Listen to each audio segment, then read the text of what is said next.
Its name means paved or placed prone, as in the corpses of an invading army were placed prone along the base of the gulch. It is also the site of a plane crash, missing hikers presumed dead, numerous fatal car crashes, suicides, hauntings, and even a night marcher's path.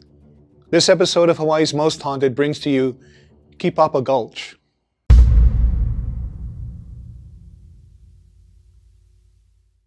Beyond the cool waters and trade winds of our idealistic paradise is the thin veil that separates our world from the place where the shadows talk back. Welcome to Hawaii's Most Haunted.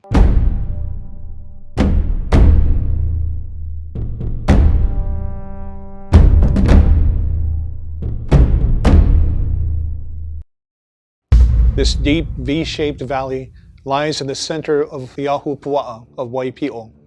On the H2 freeway, a bridge just over 480 feet long crosses over the Kipapa stream, giving drivers and passengers a view of the rugged, tree-filled gulch. Before any kind of bridge was available, the passage to Mililani and beyond was long and circuitous, forcing travelers to journey down the steep path through Kipapa Gulch and up another steep road on the other side. This travel was slow and dangerous, and several accidents took place, causing serious injury and many fatalities. When the Roosevelt Bridge was finally built to span Kipapa Gulch, travel was much faster, but not necessarily safer. With increased speed, there was also an increase in auto accidents. In 1958, newspaper articles stated that the narrow section of the highway at Kipapa and the neighboring Waikakalua Gulch had claimed an average of 1 life a year since 1942. Since then, despite road improvements, it's gotten only slightly better. Many people believe there are supernatural causes to the accidents that happen in, over, and around the gulch. Although it's a vital artery to town, I know of a few people who absolutely refuse to drive across the bridge after nightfall. Many people claim to have heard about a ghostly figure of a woman walking on the bridge late at night. Some say she's a hitchhiker who disappears as you get closer. Others say it's the ghost of a woman who killed herself jumping off the bridge.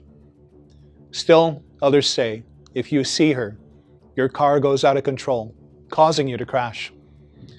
Some people say that there has been too much death surrounding the area, and the spirits of those who died there remain, showing themselves at the most inopportune moment. This deep valley has a violent history.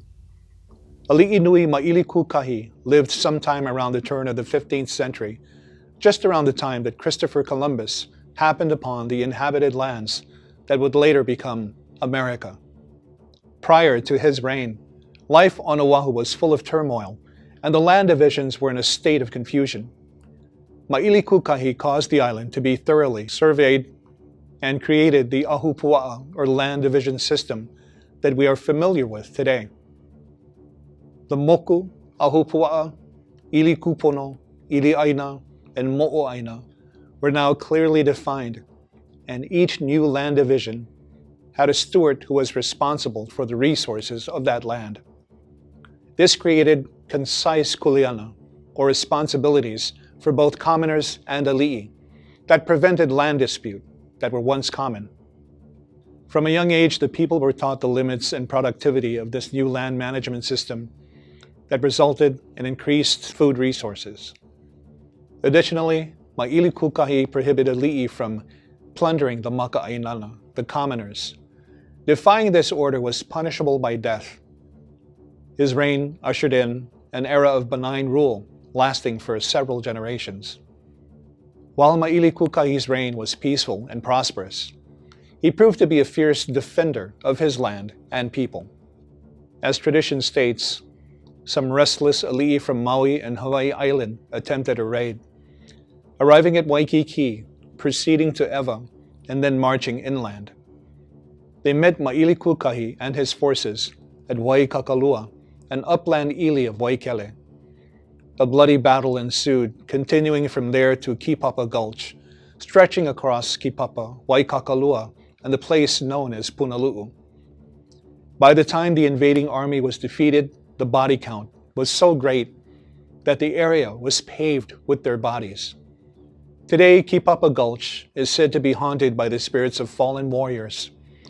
It is also the site of a night marcher's path, the ghostly procession that occur on particular moon phases when the conditions are just right.